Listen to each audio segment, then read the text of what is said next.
अब जैसे कि हमने पिछले वीडियो में बहुत सारे एग्जाम्पल सॉल्व किए थे और एक जनरल वे में सोचा था कि हाँ, अगर हमारे पास कोई एक्सप्रेशन है तो कैसे हम उसको फैक्टराइज करने के बारे में सोच सकते हैं।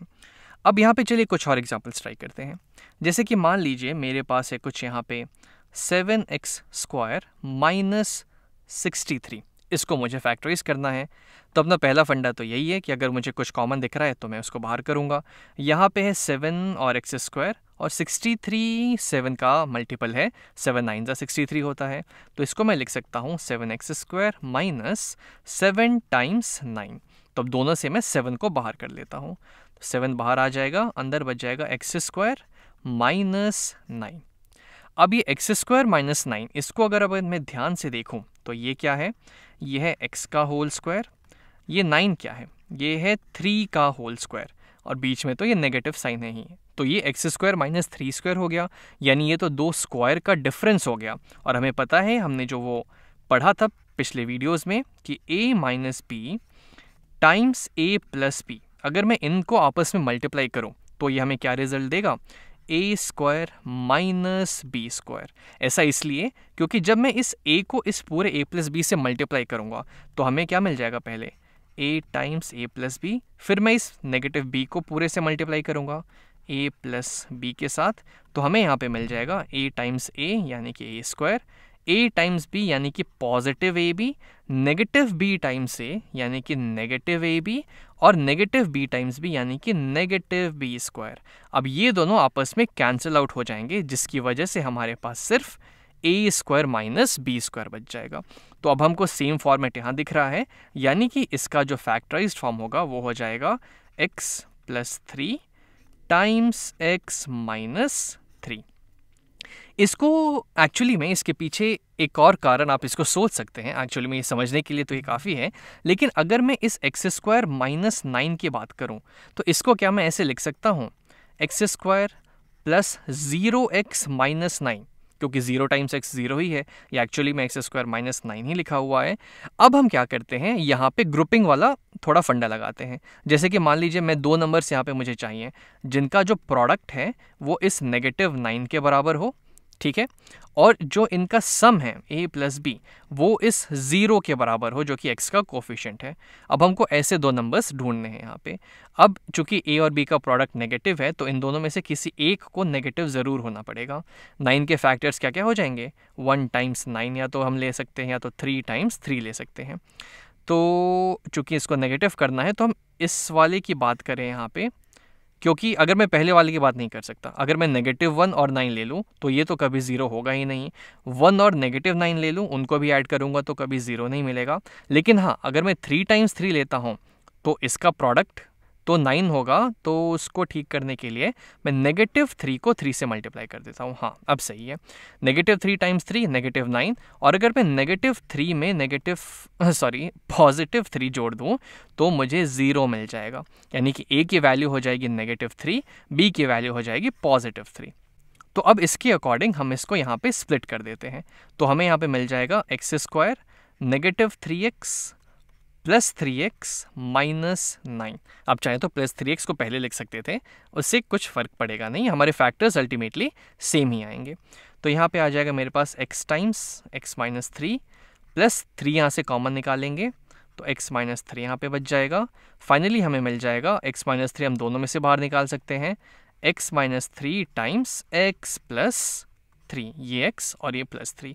तो आप इसको ऐसे समझें तो भी हमारे पास सेम फैक्टर्स आए, या फिर हम इसको ऐसे करें तो भी यहाँ पे हमारे पास सेम फैक्टर्स आए। ये तो बस इसको एक समझने का तरीका था कि एक्चुअली ऐसा क्यों होता है, एक और तरीके से हमने इसको समझ लिया। चलिए एक क्वेश्चन और यहाँ पे ट्राई करते हैं।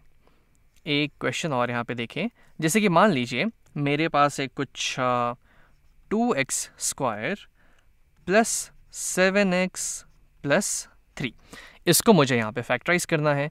तो सबसे पहले तो मैं देखूंगा कि क्या मैं हर टर्म से कुछ कॉमन निकाल सकता हूँ, तो नहीं, कुछ कॉमन है ही नहीं तीनों टर्म में, तो मैं कॉमन तो नहीं निकाल पाऊंगा।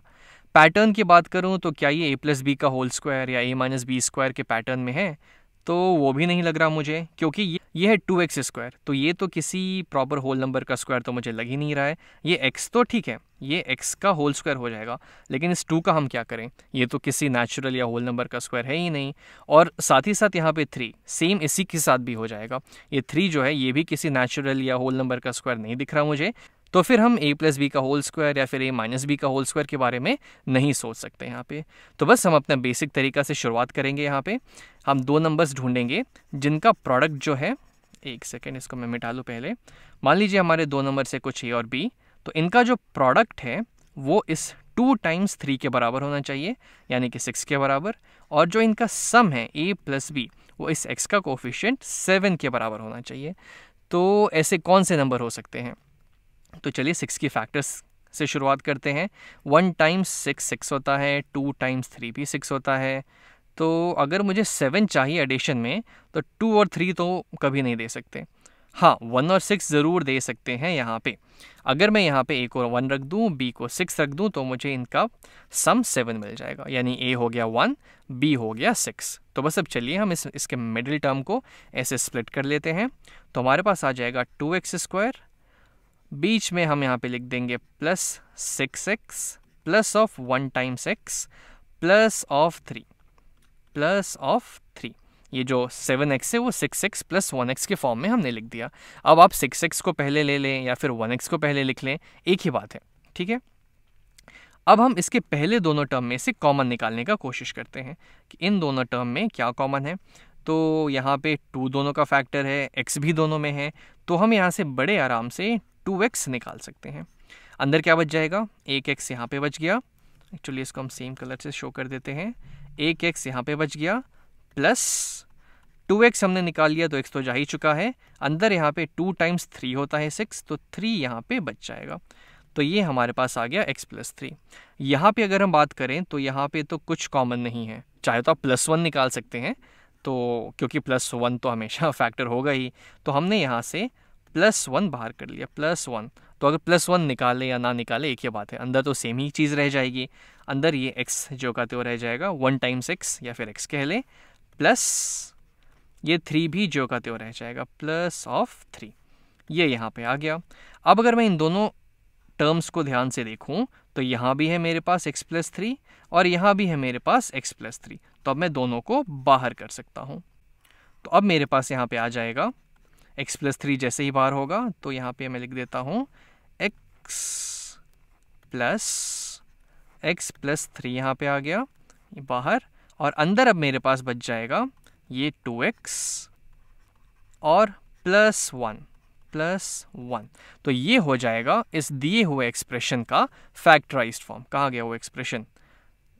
ये वाला जो एक्सप्रेशन था 2x² + 7x + 3, इसका फैक्टराइज्ड फॉर्म ये हो जाएगा x + 3 × 2x + 1।